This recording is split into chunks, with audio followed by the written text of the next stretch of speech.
సజీవుడు, మన రక్షకుడు, సృష్టికర్త, దేవాతి దేవుడు, వాక్యమైన వాడు, ఆత్మస్వరూపినటువంటి వాడు, మనల్ని ప్రేమించి మనపై కృప చూపించి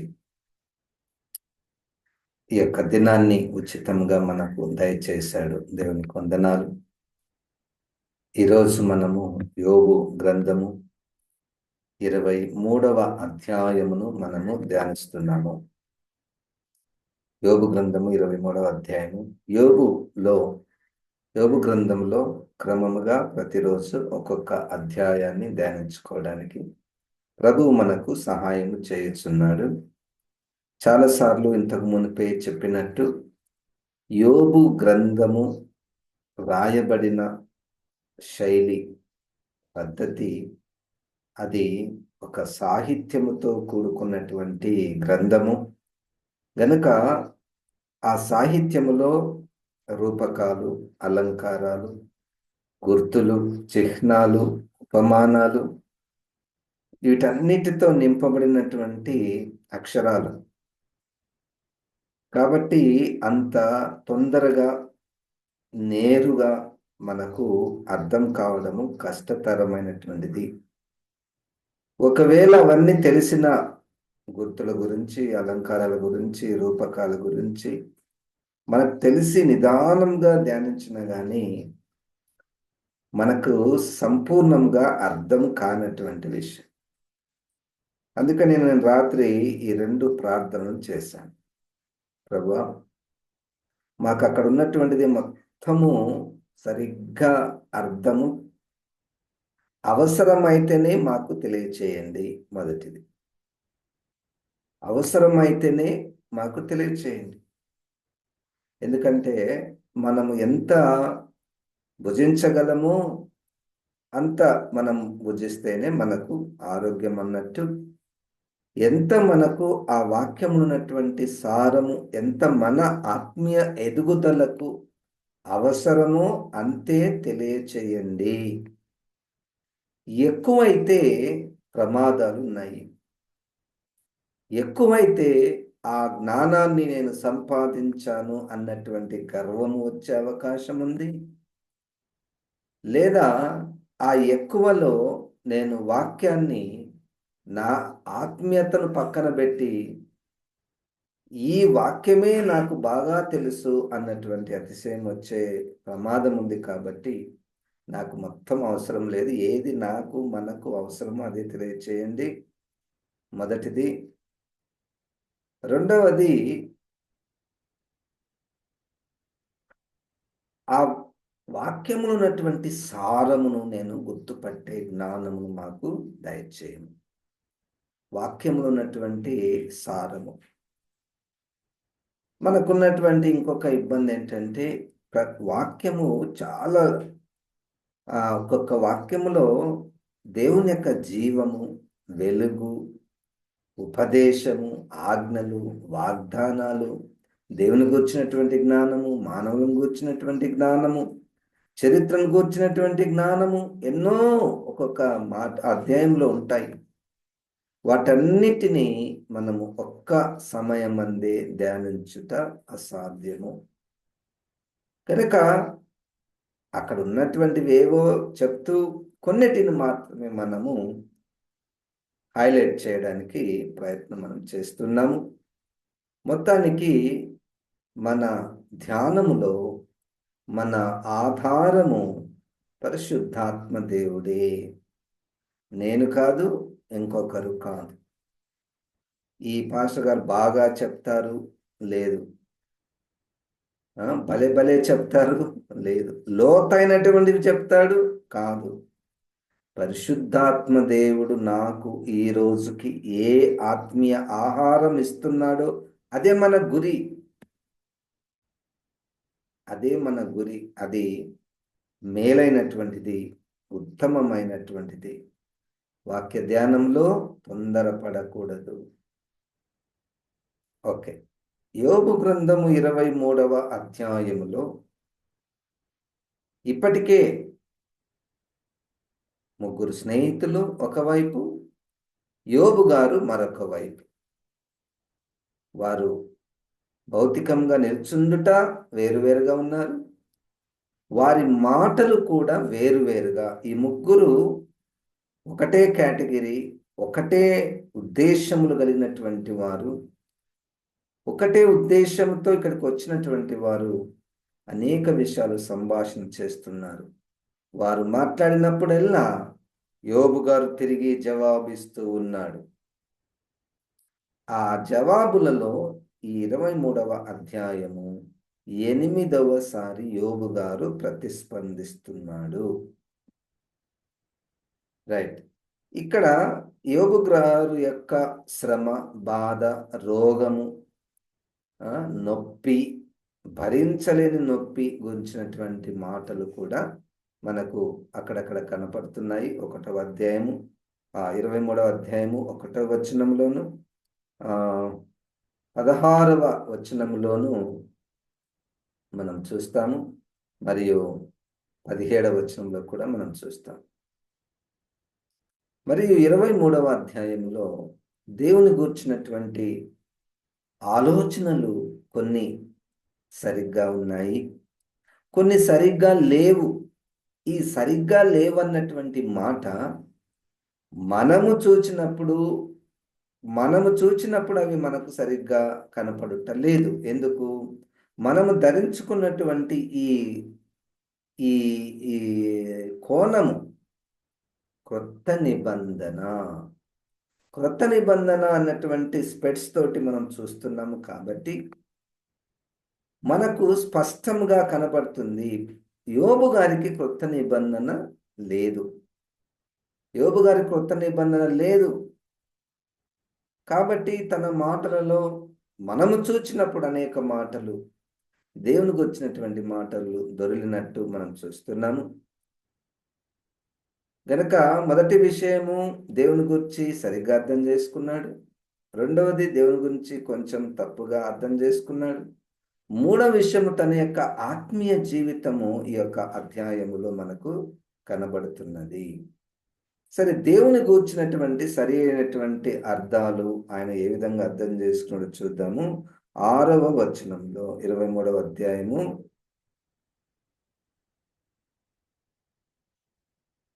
సారీ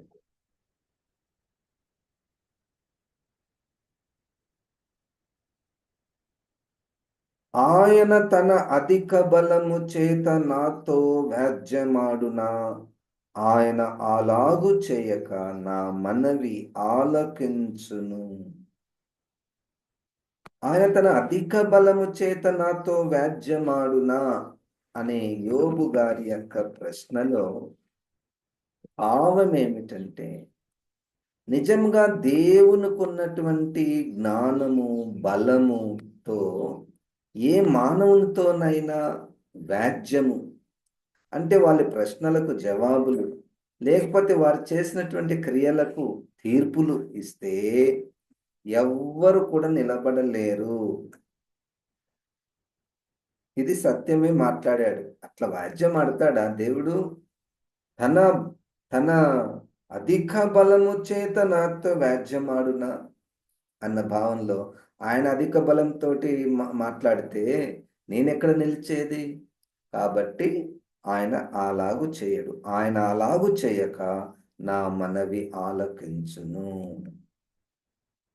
ఇక్కడ దేవుని యొక్క ప్రేమ, మానవుల పట్ల దేవుని యొక్క ప్రేమ మనకు కనబడుతుంది. 103వ కీర్తనలో నాకు ఇష్టమైనటువంటి పదము, మన అతిక్రమములకు సరిపోయిన తీర్పు ఆయన మనకు ఇవ్వలేదు.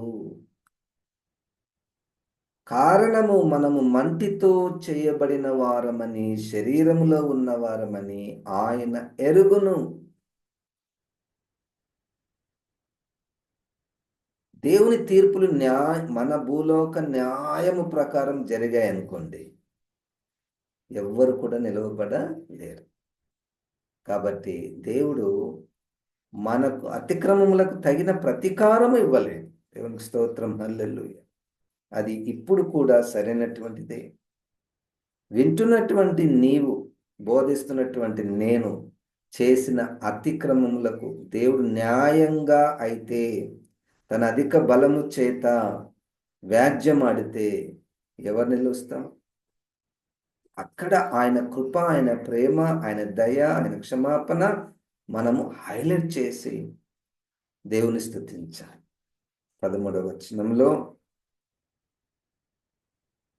అయితే ఆయన ఏక మనస్సు గలవాడు, ఆయనను మార్చగలవాడెవడు? ఆయన తనకిష్టమైనది ఏదో అదే చేయును.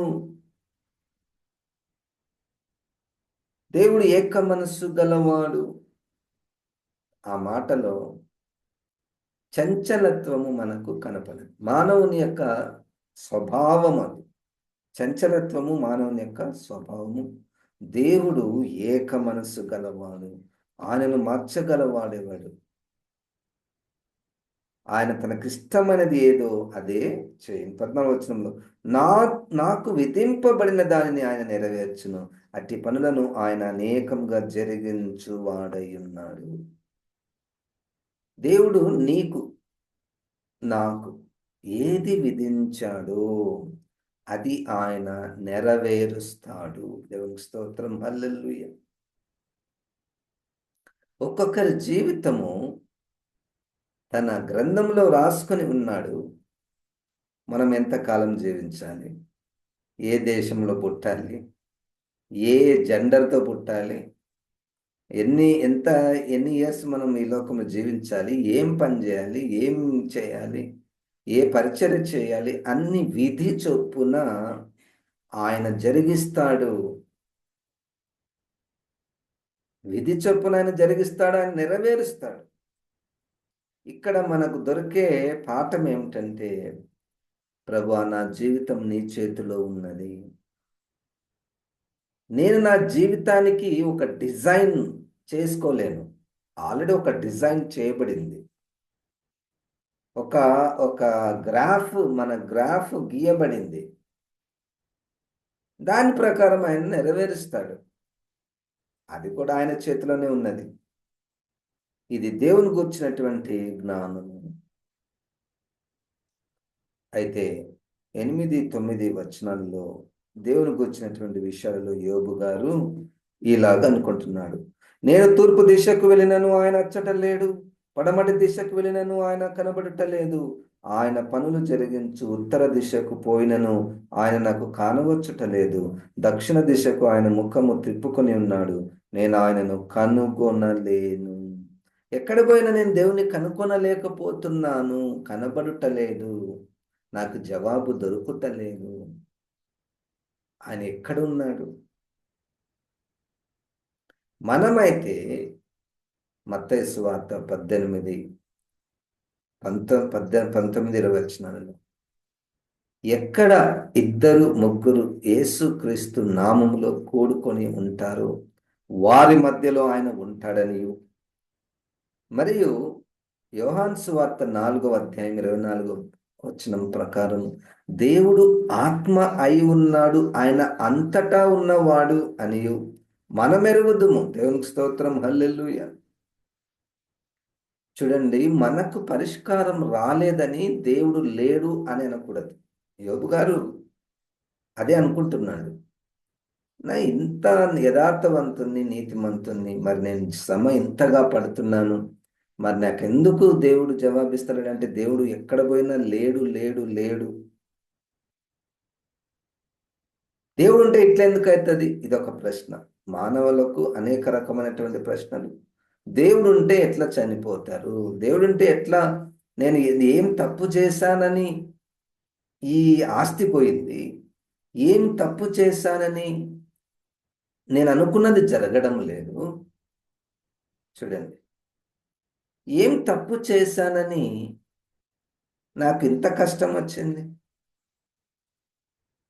నేను చాలాసార్లు చెప్పాను, ఎప్పుడైనా మనం అనుకున్నది జరగకపోతే, లేకపోతే మనం విపత్తు ఏదైనా వస్తే, జరగరానిది జరిగితే, నేనేమైనా పాపం చేశానా అన్నటువంటి తలంపు చిన్న తలంపు. అది ఒక్క తలంపు అనేక కారణాలుంటాయి. అనేక కారణాలుంటాయి. అది దేవుని మహిమ కొరకు వచ్చిందో, లేదా ఇతరులు నేర్చుకోవడానికి వచ్చిందో, లేదా నేనే ఆత్మీయంగా ఎదగడానికి వచ్చిందో చూడండి. అది మరి మీకుందో లేదో నాకు తెలియదు. ఏదైనా మీకు తప్పు, ఏదైనా విపత్తు, శ్రమ, బాధ కలిగితే ఏం జరిగింది, నేనేం చేశాను అన్నటువంటిది కాకుండా, సరేలే దీనివల్ల ఏది ఉపయోగాలు ఉన్నాయో నాకు, దీనివల్ల దేవుని ప్రణాళిక ఎలాగూ నెరవేరుతుందో నాకు తెలియదు. ఆ విధముగా దేవుడు దేవుని గురించి మనము ఆలోచన కలిగి ఉండాలి. ఇప్పుడు యోబు గారి యొక్క ఆత్మీయ జీవితము ఎక్కువగా ఈ యొక్క 23వ అధ్యాయంలో వివరించబడినది. యోబు 23:5 ఆయన నాకు ప్రత్యుత్తరముగా ఏమి పలుకునో అది నేను తెలుసుకొందును, ఆయన నాతో పలుకు మాటలను గ్రహించుకొందును. దేవుని స్తోత్రం. ఇది ఆయన నిర్ణయం. నేను అనేక మాటలు మాట్లాడుతున్నాను, ఆయన ప్రత్యుత్తరముగా ఏమి పలుకునో అది నేను తెలుసుకొందును, నేను గ్రహిస్తాను. I want to know. I want to know the response of God. Not only knowing that, I want to understand it. ఆయన ఏది చెప్తాడో నేను అది వింటాను. అందుకని చాలాసార్లు దేవుడు కొంతమందిని పిలిచినప్పుడు, హియర్ ఐ యామ్, ప్రభువా నేను ఇక్కడ ఉన్నాను. సమూయేలు గారి జీవితంలో నేను ఆలకించుచున్నాను. చెప్పండి, నువ్వేం మాట్లాడినా నేను వింటాను, అర్థం చేసుకుంటాను, గ్రహించుకుంటాను. దేవుని మాటలు వినడానికి ఇష్టపడే వ్యక్తి. 5వ వచనంలో 7వ వచనంలో ఈయన యొక్క ఆత్మీయ జీవితాన్ని మనం పరిశీలిస్తే, అప్పుడు యథార్థవంతుడు ఆయనతో వ్యాజ్యమాడవచ్చును, కావున నేను ఎన్నటికి నా న్యాయాధిపతి వలన శిక్ష నొందకపోవుదును. యథార్థవంతుడు ఆయనతో వ్యాజ్యమాడవచ్చును.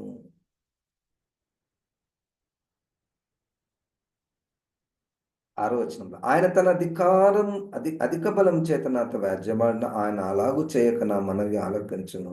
నా మనవి ఆలకించును అంటే ప్రార్థన జీవితం. యోబు గారి యొక్క ప్రార్థన జీవితం చూడండి. ప్రార్థనలో ఇప్పుడు మనము ఇక్కడ ఉన్నాము, ప్రార్థన ఎవరైనా చేయమంటే చేస్తాం, అదొక కేటగిరీ. బహుశ్రమలో ఉన్నప్పుడు ప్రార్థన చేసేది ఇంకొక కేటగిరీ. బహుశ్రమలో ఉన్నప్పుడు చాలాసార్లు మనం ఏమనుకుంటామంటే, వేరే వాళ్ళు నా కొరకు ప్రార్థన చేస్తే బాగుంటుంది అనుకుంటాం. మనం చాలా శ్రమల్లో ఉన్నాం, ఇబ్బందులు ఉన్నారు, మీరు ప్రార్థించండి, అది ఓకే. మనము కూడా ప్రార్థన చేయాలి అన్నటువంటిది ఒక పాఠముగా యోబు గారి యొక్క జీవితం నుండి మనము నేర్చుకోవచ్చు. దేవుడు నా ప్రార్థనను ఆలకిస్తాడు, అప్పుడు యథార్థవంతుడు ఆయనతో వ్యాజ్యమాడవచ్చును, కావున నేను ఎన్నటికి నా న్యాయాధిపతి వలన శిక్ష నొందకపోవుదును. ఒక గట్టి నమ్మకము. నేను యథార్థంగా జీవిస్తున్నాను కాబట్టి దేవుడు అన్యాయస్తుడు కాదు, నాకు శిక్షను ఇవ్వడు. ఆత్మీయ జీవితము 10వ వచనంలో యోబు గారి యొక్క ఆత్మీయ జీవితము, నేను నడుచు మార్గము ఆయనకు తెలియను, ఆయనను శోధించిన తరువాత నేను సువర్ణము వలె కనబడుదును. ఇది కరెక్ట్ పాయింట్కి వచ్చాడు. ఇప్పుడు నేను నడుచు మార్గం ఆయనకు తెలియను.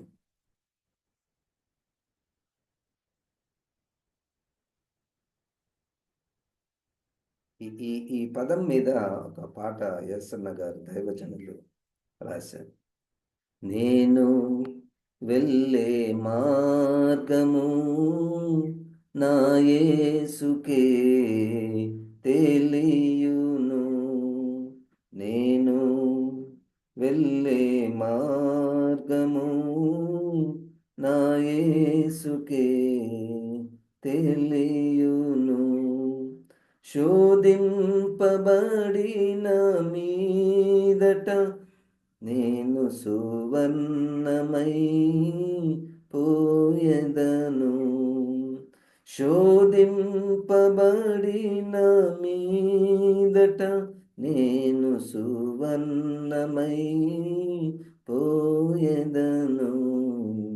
నేను వెళ్ళే మార్గము నా యేసుకే తెలియును.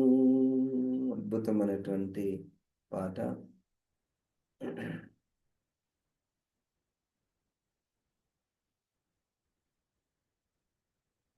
యోబు గ్రంథంలో 23వ అధ్యాయంలో నేను నడుచు మార్గం ఆయనకు తెలియను.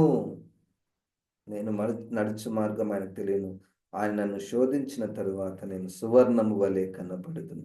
ఇక్కడ దేవుడు శోధిస్తాడు అంటే తెలుగు పదము అక్కడ సరైనటువంటిది మనకు కనబడడం లేదు. Testing is different from tempting. శోధన అన్నటువంటి దాంట్లో రెండు ఉన్నాయి చూడండి. తెలుగులలో పరిశోధించుట, పరిశీలించుట. పరిశీలించుట, పరీక్షించుట, ఈ మూడు పదాలు. పరిశోధించుట, పరిశీలించుట, పరీక్షించుట. ఈ మూడు కూడా ఒక విషయాన్ని ఎంత లోతుగా తెలుసుకోవడంలో ఈ పదాలు ఉపయోగిస్తారు. ఇంకొక పదం ఉంది, అది శోధించుట. అంటే ఇప్పుడు అపవాది మనల్ని శోధిస్తాడు అంటే తప్పు చేయి అన్నటువంటి తలంపులు ఇది దేవుని నుండి వచ్చినటువంటిది కాదు అని యాకోబు గారు మనకు గుర్తు చేస్తారు. శోధించుట అన్నటువంటిది అపవాదిది. ఇక్కడ ఆయన నన్ను పరిశోధించిన తర్వాత, పరీక్షించిన తర్వాత, అక్కడ ఆ పదం సరైనటువంటి పదం. పరీక్షించిన తర్వాత అంటే శ్రమలు ఇచ్చి వెయిట్ చేస్తే నేను సువర్ణమైపోతాను. అది మొదటి పేతురు గారు పరిశుద్ధాత్మ ద్వారా కూడా అదే విషయాన్ని తిరిగి మనకు చెప్పారు. ఎలాగూ సువర్ణము అగ్నిలో గుండా వెళ్తే దానికి శుద్ధి, దానికి మెరుగులు వస్తాయో, అట్లే మనము ఆత్మీయంగా మనం సువర్ణముగా తయారవుతాం. దేవునికి స్తోత్రం. అంటే పరిశుద్ధంగా తయారవుతాం. ఇంకొక మాట చెప్పాలంటే పరిశుద్ధతకు మునుపు మనకు శ్రమలు. ఆ శ్రమలు చాలా విచిత్రంగా ఉంటాయి. చూడండి, చాలామంది క్రీస్తు నిమిత్తము శ్రమల గుండా వెళ్తున్నటువంటి వారు బాధపడనక్కరలేదు. క్రీస్తు నిమిత్తము శ్రమల గుండా వెళ్ళేవారు ముందు నేను సువర్ణంగా అవుతాను అన్నటువంటి తాత్పర్యంతో వారు జీవిస్తుంటారు. 11వ వచనంలో, నా పాదములు ఆయన అడుగు జాడలు విడువక నడిచినవి, నేను ఇటు అటు తొలగక ఆయన మార్గమును అనుసరించి తిని. ఎంత మంచి సాక్ష్యం చూడండి. నా పాదములు ఆయన అడుగు జాడలలో విడువక,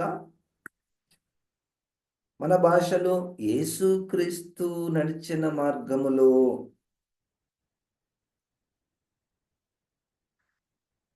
చాలాసార్లు మనకు ప్రభు నేను ఎట్లా జీవించాలి, ఎట్లా నడవాలి, ఒకటే ఒక సూత్రం, యేసు నడిచిన మార్గము, యేసు నడిచిన ఆయన అడుగు జాడలలో మనము నడుచుట. హల్లెలూయా.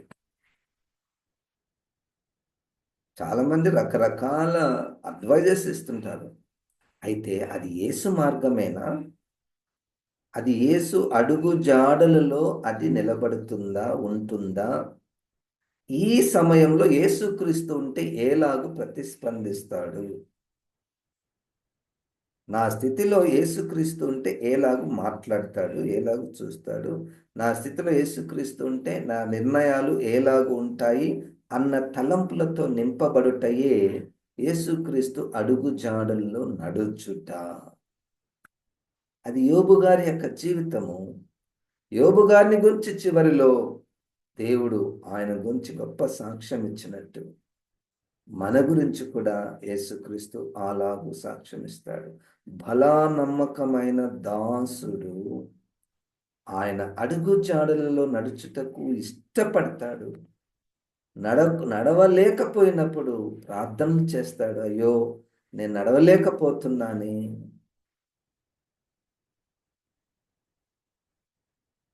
ఇక్కడ ఒక చిన్న ఇబ్బంది ఏంటంటే, నేను ఈ మధ్యలో ఒక పిక్చర్ చూశాను. ఆ పిక్చర్లో 2 ఉన్నాయి, 2 ద్వారాలు ఉన్నాయి, 2 డోర్స్ ఉన్నాయి. ఒక డోర్ గుండా కొంత వేలు వందల మంది పోతున్నారు. ఇంకొక డోర్ లోపలికి ఇద్దరు పోతున్నారు. ఈ వందలు వేలు పోయేటటువంటి డోర్ మీద ఏం రాశారంటే టు చర్చ్ అని రాశారు. ఇద్దరు పోయేటటువంటి డోర్ మీద ఏం రాశారంటే టు గాడ్ అని రాశారు. ఇది మనము అంటే చర్చికి పోవడం తప్పు కాదు. చాలా మంది చర్చే దేవుడు అనుకుంటున్నారు. కాదు కాదు కాదు. అది ఒక సహవాసము దేవుని గురించినటువంటి తెలుసుకోవడానికి. కానీ మనం నడిచేది not the directions of our church. మనం నడిచేది యేసుక్రీస్తు అడుగు జాడలలో. ఓకే, చర్చి యేసుక్రీస్తు అడుగు జాడలు నడవండి అని చెప్తే ఓకే. అంతేగాని ఇది మా సంఘంలో ఇది మాకు నిర్ణయము, అందరూ మోకాళ్ళ మీద ఉండే ప్రార్థన చేయాలి, లేదా అందరూ కింద కూర్చోవాలి, లేదా అందరు తెల్ల బట్టలు వేసుకోవాలి, ఇది మా నిర్ణయము అనేటువంటిది వాక్య వెలుగులో నిలవబడదు. యేసుక్రీస్తు ఇక్కడ ఉంటే నీ బట్టల గురించి ఏం చెప్తాడు? Very simple principal. నువ్వు కూర్చొని ప్రార్థన చేస్తావా, నిలబడి ప్రార్థన చేస్తావా, మోకాళ్ళుని ప్రార్థన చేస్తావా? యేసుక్రీస్తు ఉంటే నీకు ఏమి చెప్తాడు? యేసుక్రీస్తు ఎట్లా ప్రార్థన చేశాడు? మోకాళ్ళ మీద ఉండి ప్రార్థన చేశాడు, నిలబడి ఉండి కూడా ప్రార్థన చేశాడు. కానీ ఈ మోకాళ్ళ గురించి చెప్పేవాళ్ళు మోకాలు ఉన్నటువంటిదే తీసుకుంటారు, నిలబడి ఉన్నటువంటిది తీసుకోండి.